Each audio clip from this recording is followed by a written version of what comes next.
Alona, ang ginagawa mo dito? Ayaw mo akong puntahan, di ba? At ako hindi pumunta sa'yo. Mahal, sino yung dumating? Ay, ikaw pala yung asawa ni Alan. Ako nga pala si Alona, yung kapit ng asawa mo. Mahal, totoo ba yun? Mahal, magpapaliwanag ako. Alona, pwede ba umalis ka na dito? Hindi ako aalis. Dala ko na nga lahat ng gamit ko. Tulungan mo naman ako. Ano ka ba? Di ka pwede dito. Nandito yung mag-ina ko. Oh, edi sila yung paalisin mo. Kung ayaw mo, nandito sila. Sige, dito ka na lang. Ma? Papayag ka lang dito tumirang kabit ni Papa? Hayaan mo na. Wala tayong mapupuntaan kung aalis tayo dito. Konting tiis. Bahala ka na nga. Pero ako, maghanap ako ng parang para umalis yan dito. Nako dear, manigas ka. Hindi ako aalis dito. Alona, gulo ba talaga yung gusto mo? Pwede ba umuwi ka na sa inyo?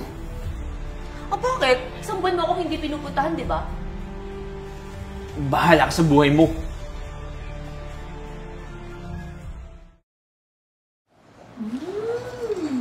Bango, ang sarap naman itong ulam. Teka, hindi ka naman dyan kasama sa pagkain namin, ah.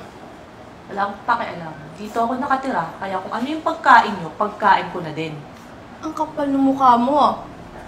Anak, hayaan mo na. Pagkain mo yan. Kumain ka na. Eh, ma, sobra na siya. Akala mo kung siya yung asawa ni Papa. Ay, nako, Iha. Hindi man ako yung asawa ng papa mo, pero alam ko naman ako yung nagpapaligaya sa kanya. Alam mo, ang kapal talaga ng mukha mo. Pasalamat ka nga, mabait yung mama ko. Kung ako lang, matagal na kita pinalayas dito. Ah, matapang ka. Eto sa'yo. Alona, ano sinasaktan yung anak ko? Sino nga yun eh? Inaaway nila ako. Mahal, pasensya ka na. Nagtatanggol naman ako ng anak ko eh. Pa, ang kapal talaga ng mukha ng kabit mo eh. Akala mo kung sino siya dito sa bahay dito. Tama na nga yan. Alona, di ka nga magkusuman tayo. Ano to, harang? Ano ba talagang gusto mo, ha? Anong gusto ko? Ikaw. At iwan mo yung walang kwentang asawa. Ano ka ba? Hindi ko sila pwede iiwan. Pamilya ko sila. Eh, gago ka pala eh. Sana hindi mo ako binahay. Alam mo naman, hindi ako magpapatalo dyan sa mag-ina mo. Sige, mamili ka ngayon. Hindi ka ba nag-iisip? Siyempre sila pipiliin ko. Sige na. Magbibehave na ako. Ba nang magalit, hindi mo na ulitin yun. Ito pa, isang beses mo pasaktan yung mag-ina ko, lugod ka sa akin, naiintindihan mo? Nandito pala yung malditang anak ni Alan. Ah, so kung maldita ako, eh ikaw naman ano? Sagad ang landi. Hindi lang ho, sarap putulin ah. Ah, sige, subukan mo. Ah, nalaban ka na sa akin ngayon ha? Bitawan mo ang anak ko! Sobra ka na. Kapal na mukha mo saktan ng anak ko sa pamamahay namin. Wow, ang tapang mo na ah. Bakit? Nalaban ka na din? Hoy! Ano ba sigawan na yan? Hindi ba kayo nahihiya? Rinig na rinig yung kapitbahay, oh! Isa ka pa. Ikaw ang dapat mahiya dito. Kapal ng mukha mo. Kami na lang ng anak mong aalis. Mahal, huwag naman. Mahal ko kayo ng anak ko. Kung mahal mo kami, dapat hindi mo ko niloko. Lahat ginawa ko. Hindi ako nagtrabaho kasi di ba gusto mo kayong dalawa na yung alagaan ko. Pati sarili ko, hindi ko na naalagaan. Pero ngayon,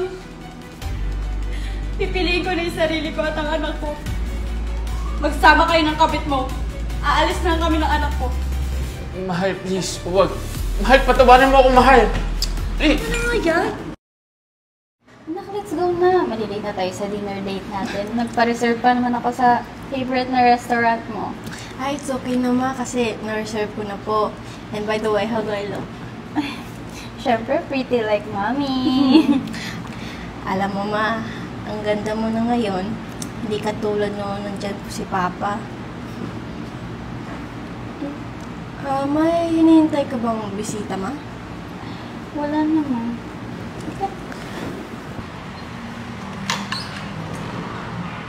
Oh, Alan, ikaw pala. Kamusta na kayo, Grace?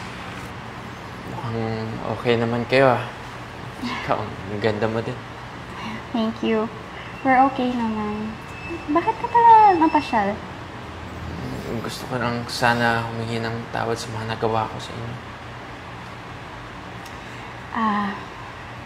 Okay lang yun. Matagal na kitang napatawad, Alan. Kaya nga naka-move on na rin ako.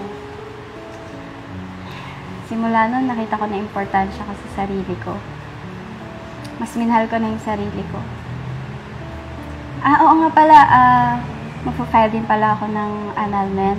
Sana makipag-cooperate ka para maging masaya na tayong dalawa. Grace, wala na bang pag-asa mabuo yung pamilya natin? Pa, alam mo naman na love po kita, pero ang sinabi nga po ni Mama na it's better this way na lang po. At least, respetuhin niyo naman po yung desisyon ni Mama po. Sige. Nire-respeto ko yung desisyon mo, pero sana payagan mo naman akong bisitahin kayo. Lahat na yung anak natin. Oo naman, anytime. Salamat, Alan, ha?